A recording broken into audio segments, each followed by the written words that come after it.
The water's coming from the right, water's coming from the left.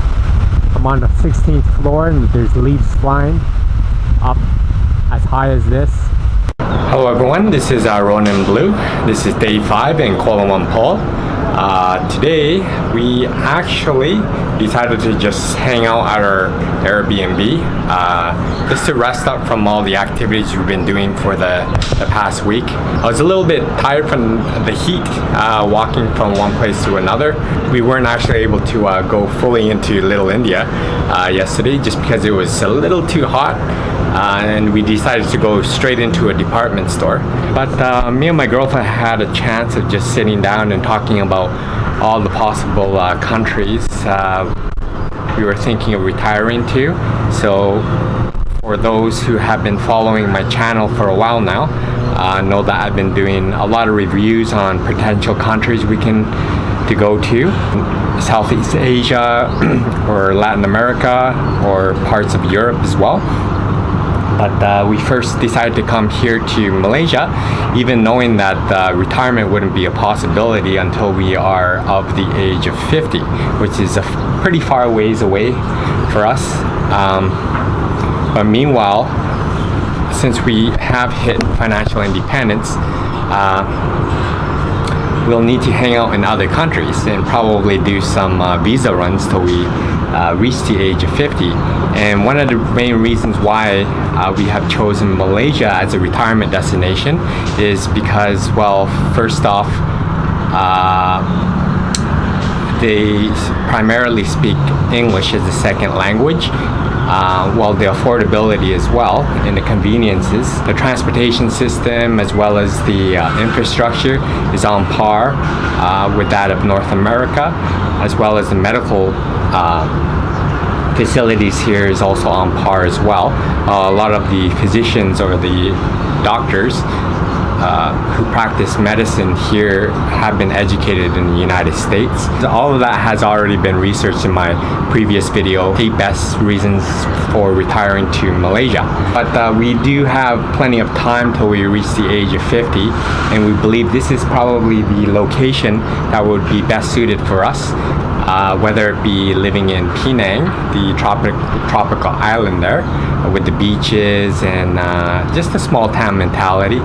Although the traffic there was somewhat questionable, but there's a lot of areas that were pretty quiet in Penang.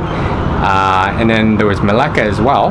Melaka was actually a place we were considering as well, but KL will probably be the most convenient of all those places. I mean, like I mentioned, it's like any other large city in the world with its conveniences, but we can always hop from one location to the next as well. But right now the main concern is if we are to leave North America and live abroad, what are we going to, or which country should we live in before coming to Malaysia? So the country that we're going to probably go to next is Thailand. Thailand might be a good place for us to temporarily live at until we hit the age of 50 maybe. And we were thinking of Chiang Mai just to check it out. Not entirely sure how the visas are like just yet. I mean, I did a review on Thailand. I'll need to review it myself as well. So the accuracy for the videos I've been doing for all of the countries in question for retirement are pretty accurate in terms of you know, it's something that we are going to use ourselves as a guideline.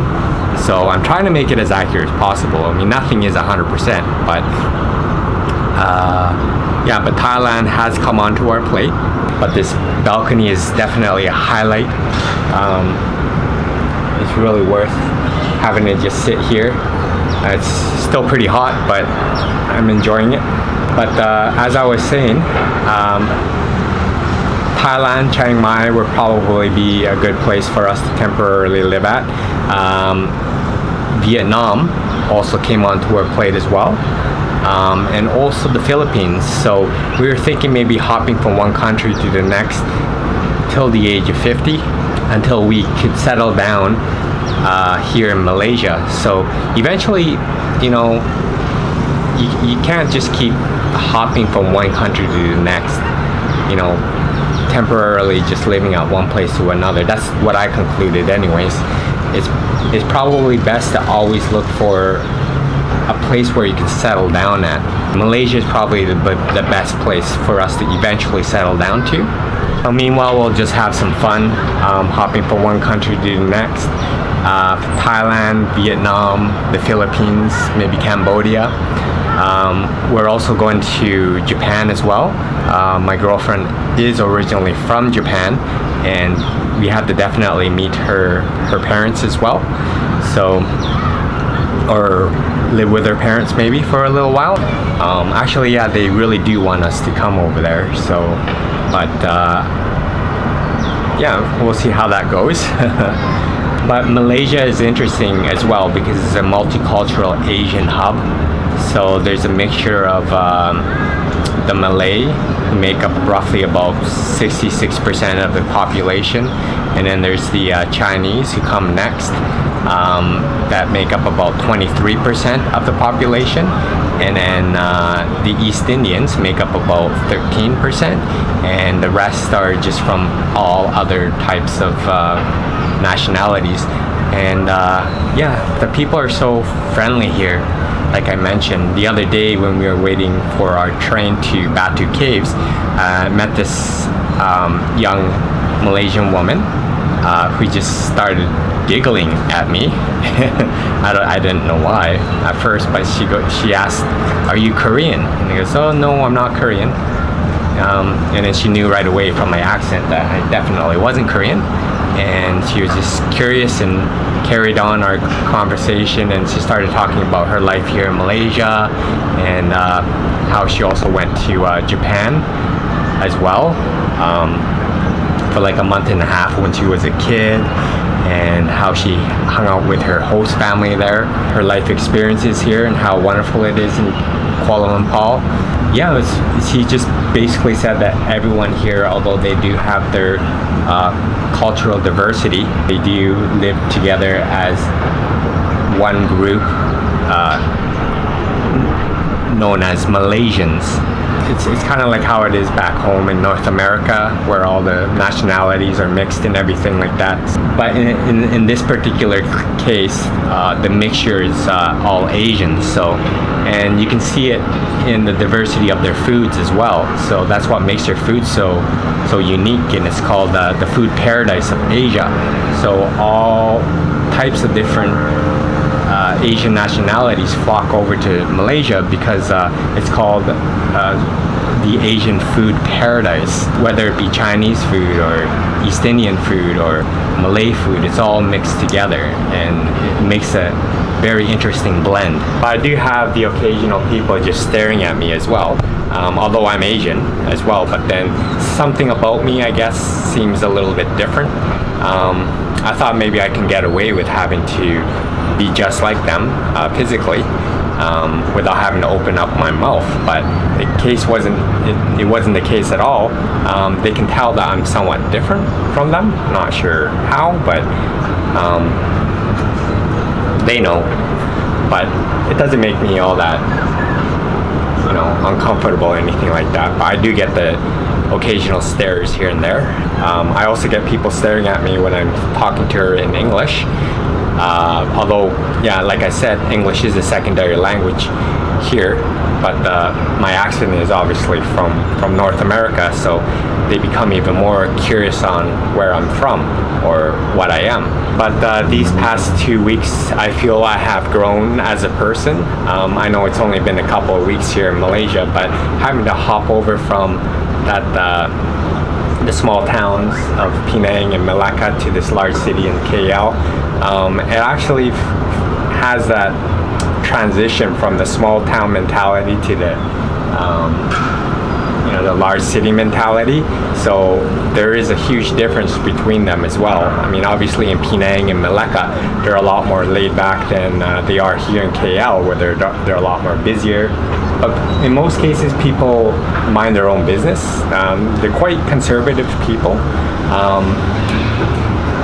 they don't actually come to you to talk to you unless you go to them and talk to them first.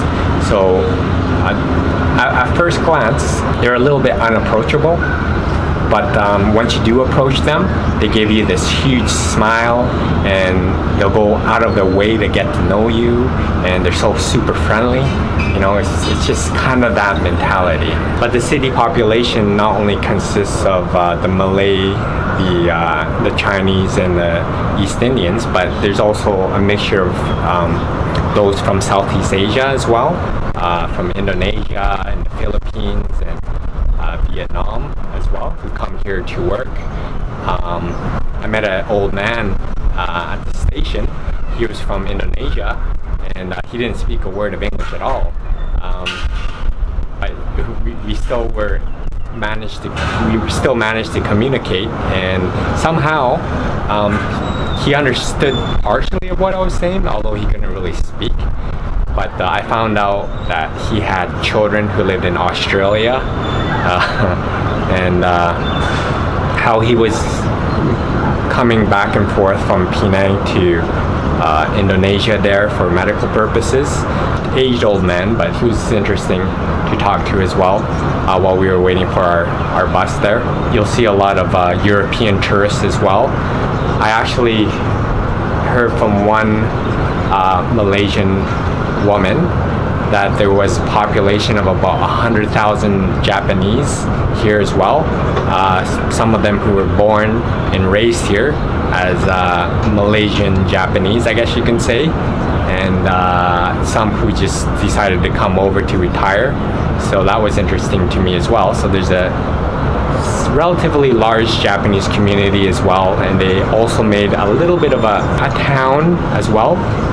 Although there isn't an official Japanese town here, apparently it was in Mayfair or something like that, where they have a small little neighborhood, I guess, of Japanese stuff or stores, and maybe a community there as well. So, but here there's the, there's Chinatown, and there's Little India as well. I'm sure there's other places as well that we still haven't really discovered yet. It's a very nice city, and I'd like to know more about it. But yeah, I mean, you'll notice that sometimes I make mistakes with pronunciation or the places or the times. It's because while I'm doing this, it's all new to me too. So I'm bringing you along on this adventure. I'm still learning a lot about the area, the people, the food. I've eaten so much different kinds of food, as you know. So I think I'll end my vlog here today. But if you like this vlog, please don't forget to give me a like and subscribe if you haven't already, and hit that notification bell for more of my future content. And I also started an Instagram as well. My girlfriend has been taking some beautiful shots, and I have been taking some mediocre shots. But yeah, just come on over to my Instagram site as well to check out the pictures that we have. And yeah, thank you for watching my vlog. I hope you have a great day, and see you soon. We stopped by a convenience store and bought all of these Malaysian snacks. I believe they are Malaysian. If they're not, the Malaysians who are watching this, please correct me. But we bought some Maria coffee biscuits and some cocoa double chocolate, Jacker potato chips, Mr. Potato, and another Mr. Potato but barbecue flavored. Oh, and this is tomato flavored. And we bought some of this instant tea as well. Hopefully it's probably not as good as the place that we had tea the other day. So these are all of the things we bought. We usually don't buy these types of snacks back home, but we thought maybe since we are in Malaysia, we might as well experience it. Alright, so let's see. I'm gonna grab a few chips here.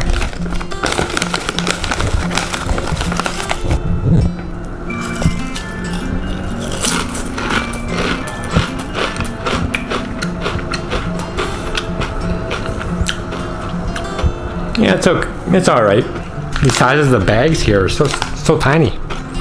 I couldn't find any other bags that were larger than this.